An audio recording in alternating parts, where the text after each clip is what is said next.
for me. Run through the land, you run through my soul. Bring me wisdom and peace. Run through all ages and all of life's stages. You bring me around to find my release. Hi, this is Jan Lewis. Welcome to be my guest. We're doing fewer shows right now because of the pandemic, I should say. But today we have back a favorite of this program, especially of me. We have our mystery man, I would say, of our show in living here, whatever. He's back. He's back. You can't get rid of me. No, Glenn Ickler. And this man, you put out a book, I think, every year, at least, right? Almost. Yes. Yeah. This came out in October, right? That's right. Yeah, that's right. Because I was looking on. Here it is. Now, this is an unusual, for you, cover. That is a photo of the actual town In Tennessee. that the book is set in. Yeah. Yeah, it's set in Tennessee, Jonesboro, right? Jonesboro, Okay. Tennessee. That It's called building Louis. was built in 1790 something. Yeah. Yeah. And it's on the main street of this Louis' last story. wonderful little town. Yeah. And I was amazed at I thought, I've never seen a cover quite like this one. Yeah. They've been becoming, since that cult one you wrote. Mm-hmm. I love that one. The what? The one about the religious cult. Oh, yeah. The cover got me too. And I look at this and I think, well, Yeah. Louis' last story. Now, Yeah. he knows, I haven't finished it yet. Oh, But, haven't. no, that's okay. Now, what I wanted to do was a couple of things I loved in the praise for the Mitch and Al series. Mitch and Al are the main characters in this. Mitch is a journalist, Al is the photographer, and they tend to go everywhere together, just with solving mysteries. Now, these are the reviews. Mr. Ickler, like Elmore Leonard and Robert B. Parker, That's pretty good company. you better believe it, Robert Parker is a favorite of mine. Two mystery writers whose work he admires, has a fertile imagination. Worcester Rambler, was that Rod Lee? Yes, it was. You met Rod, right? Yes. Now yes. it's just called The Rambler. He does it out of, it's not, the Worcester one now. It's online, The Rambler. Mm-hmm. Online book club. Ickler demonstrates that he can create a dramatic scene and then add humor, and isn't that the truth? Now, without giving away the ending, fill us in on what the story's about. Well, it starts out, Mitch and Al and their wives are attending the National Storytelling Festival, and it's held annually in this wonderful little town of Jonesboro, Tennessee. And they had met earlier.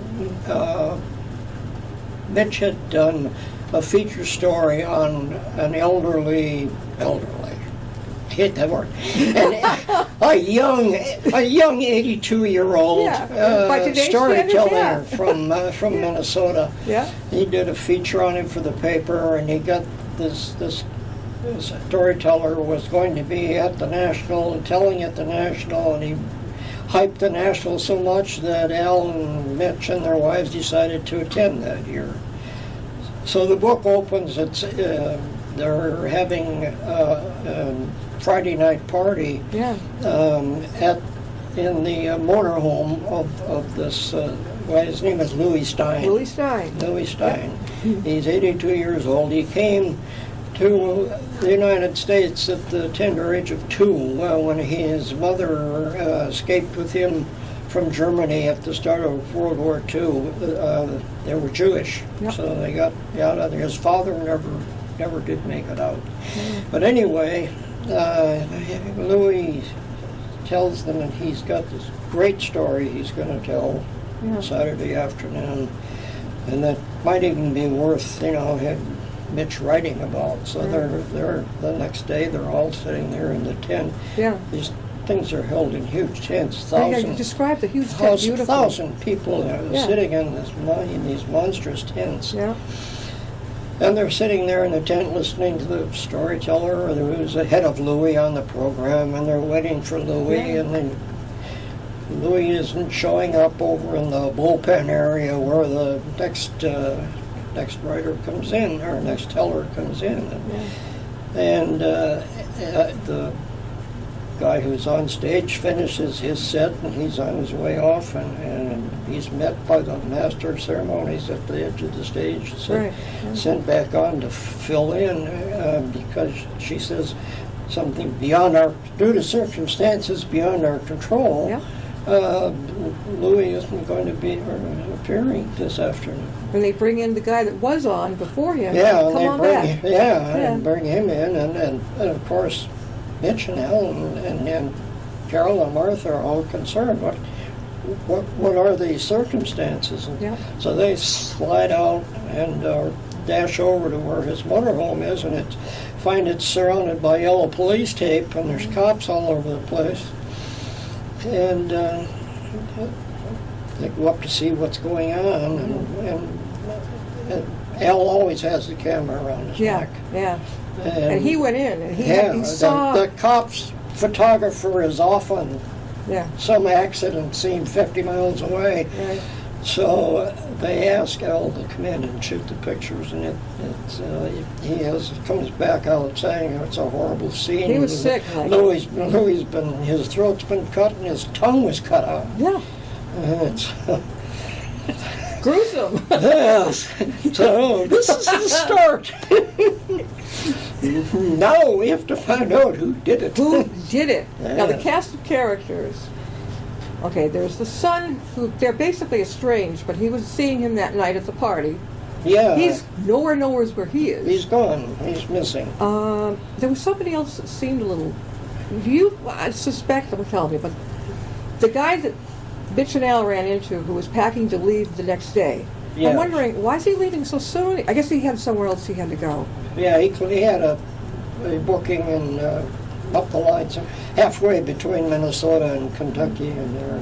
Have you been in that Jonesboro storytelling? Have you gone there? 10 times. I thought so. Oh yeah, we started going in 2010, and I kept going after Joe died. Do you drive? Yeah, You do? it's a day and a half. Yeah. The neat thing about it is that within about a half hour of Jonesboro, my best friend from college in the Navy has a summer home in the mountains, the North Carolina mountains. So I go down for a couple days early and Yeah. stay with them, Yeah. and then go to the motel in Jonesboro. But that's this is in South Carolina, isn't it? Is it Tennessee South? Wait a minute, No. no. They're next door to... Jonesboro is in that little strip of Tennessee that runs across the top of North Carolina. Yeah. I go down 81. Is it really well attended? It sounds like it would be. It's what? Is it well attended? It sounds like it would be. Oh, God, yes. How many tents in all for the storytellers? There are 2, 4, 5, 6. 6. Yeah. If they're big tents? A couple of them are smaller, Yeah, but the two biggest hold 1,000 people each, yeah. and they're always full. I mean, you got to get there Early. 15, 20 minutes ahead of time at least to get any kind of seat. Yeah. And the They- police there in Jonesboro are not used to murder. It's No, they're not. they're pretty behind. Like, hey, yeah, we're going to get there. You know. Now they're waiting for Louis' daughter, Shelley. Is it Yes. Shelley? Yeah. Yeah, And they're waiting Sophie. on her to get there. yeah.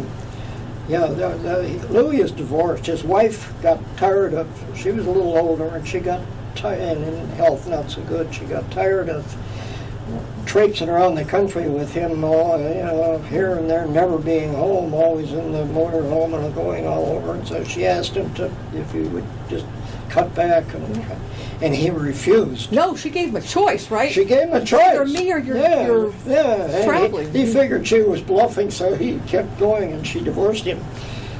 And his son has taken Mama's side, Yeah. and his daughter has taken his side. So Okay, I there's- haven't gotten to that part yet. There's the Daughter. families. Now he the is family Jewish. split. Louis Stein is Jewish, and so you have to bury them very quickly. Yes, that's right. So they've got him on hold, and then they're going to have him get back to Minnesota. Yes, So yeah. The daughter comes to pick him up, and of course,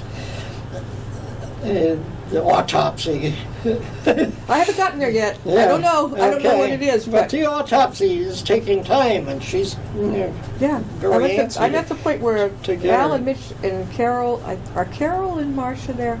Al and Mitch are waiting to meet her when she, I guess the cop is going to the airport. Yeah. He's going to bring her back to the, I don't know, the funeral. They're at the funeral thing. I read this.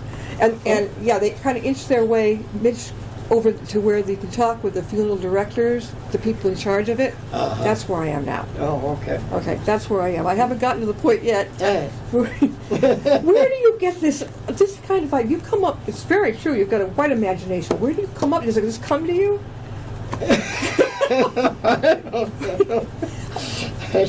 You just start, whatever's in your head, you just start it, and it just takes place. Sometimes things happen that I absolutely did not expect.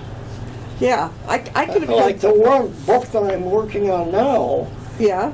just a couple days ago, and a shot is fired that I never expected. What's it called? It's called Yellow Rock. Yellow Rock. It's from they're taking square dance lessons. Oh, yeah. And there's a call in square dancing called Yellow Rock, Yeah. which is you spread your arms and walk toward each other. And Yeah. So, it's going to be about square dancing murder? yes. Now, if you're already doing it now in February, I'll bet by this summer it's out. You've already got it out. I mean, with the COVID, so many people are staying inside. Yeah, you can't sell them. I know, it's very hard. I mean, I had, for the book previous to this, Yeah. I had 5 signings set up, right? Yeah. All gone. Nobody came? They were all canceled. Yeah. The little thing called a virus that seemed to scare people away. I tell my authors, I said, don't get discouraged when I send them all these places to connect. I said, don't get discouraged. When you call them, and they're probably going to say, not right now, Yeah. make sure they've got your name, you've got theirs, and you have the contact, so they'll know who you are. Oh, I'm calling back. You're open now? You know, it's a good marketing I thing. just hope I'll get the chance to sell this one this summer. Oh, well, I don't know if, well, when you bring this, when is the Tennessee one now? When is that going to come up again, the storytelling? it's the first full weekend of October every year. Oh, you're going to sell these. Yeah, I'm going to send a copy and a letter down to the publicist down there and ask if I can. Their library should have a bunch, the town hall. I mean, this is their Well, town. they have a store, Yeah. and they also, for the festival, they have a special sales place for the festival where the tellers, who are also often write books, Right. have signings. And I'm going to see if I can maybe Oh, yeah, sneak into that. About your own town, the town, their own town. Yeah. The only thing that concerns me is will in October. Oh God, please, will things be open again? God, I certainly hope so. I can just see you like, are your tents up? Do you do storytelling there too? No, no, these guys are way above. I'm not in their class. These people are professional. One of the They characters. make their living at it. She's called Thumbelina. She's a storyteller. Yeah. The names of the different. They probably come from all over America, right? To this. They do, and Africa and South America and Canada. You know, it's an international festival. I'll bet the motels love this business. Oh, I really bet. This is Louis' last story. Glenn, tell people how they can get your book. Well, they can get it on Amazon by looking under either my name or the title of the book. They can get it on Nook. They can get it on my website, glenickler.net. They can get it from the publisher, Outskirts Press, Inc. Yeah, and you might even be able to be reached on an email, right? Go ahead if you want to give your email. Yeah, my email is glennwriter@verizon.net. He writes how That's many? two N's in Glenn. Yes, it's 2 N's, just like our producer Glenn Fowler. Yeah, 2 N's. Right. Oh, what was I going to say? Right out of my head. Now, You should go to this festival. You would have but a I'm not ball there. But I'm not a good traveler. You love stories. This is 3 solid days of the best storytellers in the world up there. Can you buy? Are they selling their books to storytellers, or are they just telling stories? They're telling. Well, some of them have written books, and they have books on sale. We're talking about Jonesboro, Tennessee, which is this story is based on. You got the town hall, no, the courthouse, right on the front. Yeah. And every year, about October, they have this big old storytelling festival. Yes. Big tents. Is it like the tent at Hyannis, the Melody Tent? My father used to bring us there for shows. Have you ever been there? No. No? No. Cape Cod Melody Tent. It's in Hyannis. And as a little girl, I found it fascinating. I mean, you're under a tent, a big tent, and the audience is like rows of chairs and the aisles, and the actors run down the aisles to the little stage, and they run up back. That's been there, oh my God, since I think before I was even born. And they used to take me there. Well, these tents are so big, they have 4 entrances, and a stage, a huge stage. They've got a stage there too? What? So now, I'm trying to think, do the stores have the storytellers' books there, maybe? Or they just like to tell stories? There's a shop. There are 2 shops, in fact. There's a year-round permanent shop that sells books and CDs and stuff like that. And then for the festival has an additional shop that sells books by some of the storytellers that have written. So the storytellers will have scheduled times when they will sit there and sign books for you and talk to you. Now, they don't have to, the storytelling that they do doesn't have to be related to the book they've written? Yeah. It doesn't have to be related? I'm not sure. No. Oh. That's what I have to find out. How many people do you think attend this? I mean, millions, right? No? Gosh, what did they say? I think it's something like 17,000 people through the weekend. 17,000 in the 3 days? I mean, yeah. And it goes Friday, Saturday, Sunday. Like 8 a.m.? Or what time? The first one starts at 9 a.m. and they go on till, well, they have ghost stories at 11 o'clock at night. Oh, that's right up my alley. I love that. Oh, that is really cool. You pay a little extra for the nice shows. Now, we know Glenn, most of us, I've known him for, I think 2012, when our program began. I think you came on that first year. And it's been just about almost every year since, hasn't it? I don't think I've missed a year. I don't think so. And he's not going to. He better not. He's our resident whodunit. People who don't know you and haven't met you want to be my guest. Tell them a little bit about your Minnesota past, your being a journalist, how you got into all this. Okay, I grew up in the great state of Minnesota. And after I graduated from Hamlin University, which is the oldest college in the state of Minnesota. Put in 4 years in the Navy, flying over the Pacific Ocean in airborne early warning planes. Came back and got a newspaper job, and I've spent the next 40 years in newspapers in Minnesota and eventually out here in Massachusetts. I came out here in 1983 to be editorial page editor of the Middlesex News, which is now the Metro West Daily News. And I wound up the last few years as editor of a weekly out in Ware. And now you say, where's Ware? That's that's the cue. Every other Sunday edition of the Metro West Daily News, the Sunday edition, he has a column. Yes. And it is funny. Uncle Fudd and Aunt Dud, or is it the other way around? Yeah, that's it is funny. And then it's serious. You have a twist. You can say things without people going, oh, it's awful. No. You have a great way of saying it. You segue right into it. So now, the Minnesota newspaper you worked on, was that the Dispatch, the Daily Dispatch? Yeah, the Dispatch. And, when I worked on the editorial page there, we did for both papers, the morning and Pioneer Press and the afternoon Dispatch. Yeah. Did you ever get to know anybody like Al, the photographer? I see you as Mitch. Yeah. But Al... Your son, I know. You have Mitch and Al, your son. No, the cartoonist and I were good buddies. Okay. Was he Al?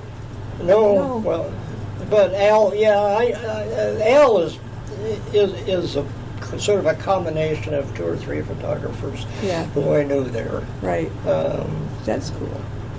And you know what? He has a summer place on Martha's Vineyard. And they described it, was it in here, as a little cottage. A little cottage in Martha's Vineyard. He escapes us around here, and he goes to Martha's Vineyard. You have a couple of books about 2 or 3 books about Martha's Vineyard, right? 3, Yeah, two okay. that one followed the other. But I keep trying to say, how about Hopedale? I mean, Jonesboro in Tennessee is a sleepy town, very quiet. Hopedale. I give you Hopedale. Nothing ever happens. That's the thing, make it happen. I mean, Jonesboro has this festival for with thousands of people. Yeah, but Glenn, isn't it every October or November? They didn't have it last year, but they had that day in the park. Day yes. in the park. You're there. I've sold books there. Yes. Yeah. In fact, I met another the local Milford TV interview person. Good. Met me there, and I've been on his show a couple of times. That's good. That's really, really good. Yeah. I wanted to be there too, but I think somebody told me you better be prepared because it's not cheap. To get a table, it's expensive, right? $40, $50? How much? I think it's 50. 50? Yeah. I think so. I can't remember. If you can share with someone though, You could. who, like I do a certain art craft, and you share with someone, maybe an author, so you're not, bumping each other around like, well, whose book is whose. That you can share. It's only $25 each. That's cool. Yeah. That's really cool. No, I know it's not the cheapest festival around, but I sold enough the first time I went there that I felt that it was worth the time. Yeah. And if you wrote a book about Hopedale, I can guarantee you the people, and not just from Hopedale, the whole area around here, really. And if you had I always encourage you to when you're at a fair, have a sign on the easel. Yeah. To catch people. I know my vineyard books sell pretty good on the vineyards. Oh yeah, definitely. See what I mean? It's I sit on my French porch on illumination night, and people come to me. I don't have to go to them. And you have everybody, all the different cottages they can put things out to sell. Huh? No. No, it's just for authors. Yeah. Well, the association has souvenirs to sell in front of the office building, and I sell books, and a couple other people do. A lot of people go. A lot of people attend. Oh God. Oh yeah. Like Okay. 2,000 people come through there in a couple hours. It's just like a river of people going by. Glenn Ickler, he's our author. Shel Silverstein had a cottage. Shel Silverstein? Shel Silverstein had a cottage there. He wrote just a block from mine. Did he write the Up, the Down, something? Oh, Up the Downstairs? No. No, that was somebody else. He's a great, excellent. He wrote children's books. Poet, yeah. And he wrote for Playboy magazine. What's he doing in Playboy? It's a children's book, right? These are children's. How many years ago was that? Oh, that's a long time ago. Yeah. I think by now it wouldn't be considered politically correct, would it? Yeah. Please, speaking of Well, Shell died a couple years ago. So. Glenn told me that tonight, you are going to Martha's Vineyard tonight? Or is it, when are you getting your vaccination? Tomorrow morning. What time? 9:45. Are you going to leave the wee hours? Or are you going to go tonight? I'm gonna go leave my house at 6 o'clock tomorrow morning. Catch an 8 o'clock ferry. Just for a shot. Yeah. And you told me you had... I could not get anything. Sooner. The competition is incredible. If you don't get on between midnight and 5 minutes after midnight, it's gone for the days. Was that strictly for people who have residences or even summer at Martha's Vineyard? How did you hear about it? I got on because I've got a Martha's Vineyard zip code. Yeah. I got a mailbox there with it. That's it. You said you had a friend who she has to get hers done before 1 minute after midnight? Is that it? That's right. Around here? Framingham. Framingham? Yeah. I didn't think they did shots at that time, late night.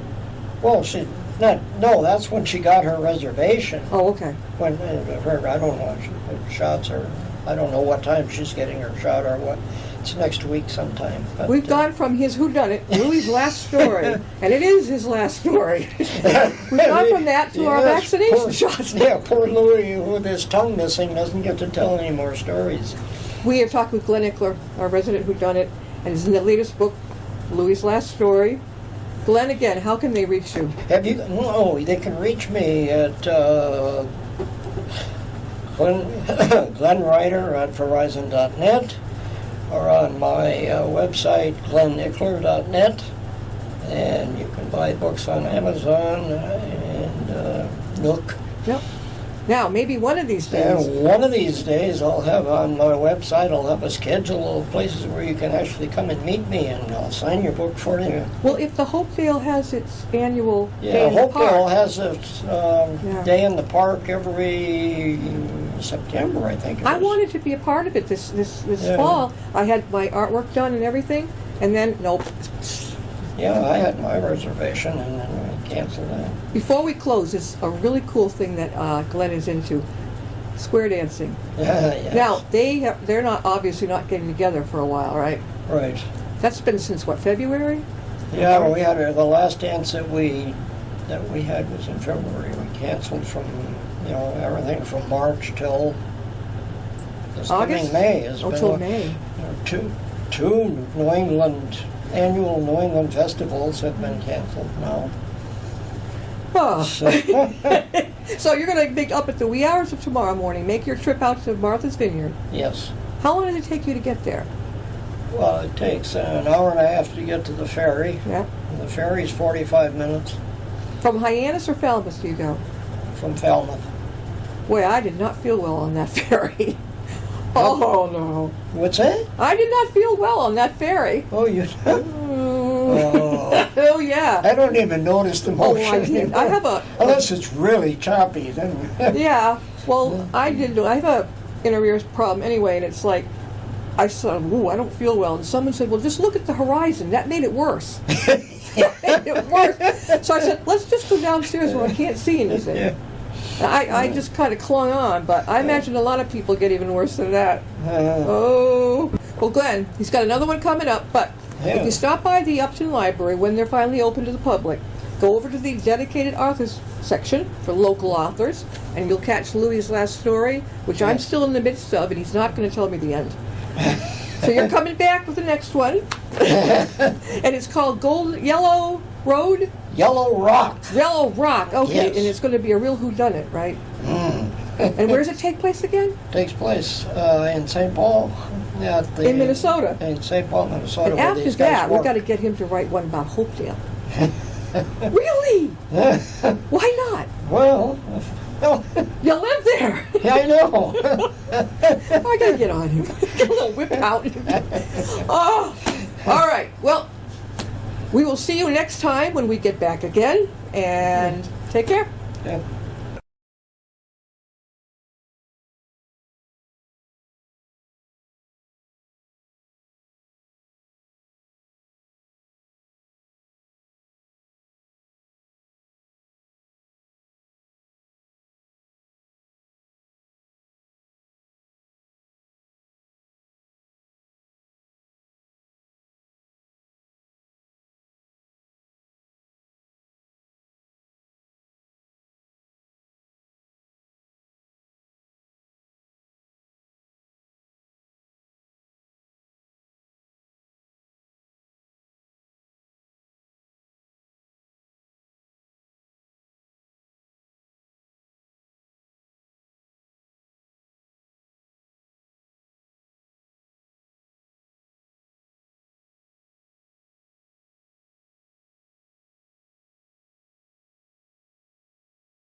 on a shooting star, heading out toward a dream. Tomorrow's even closer than it seems.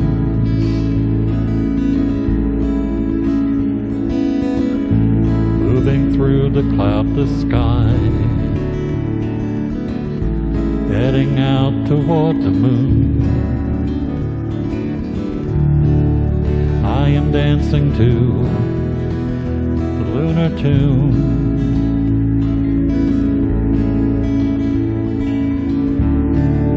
Life goes by so quickly,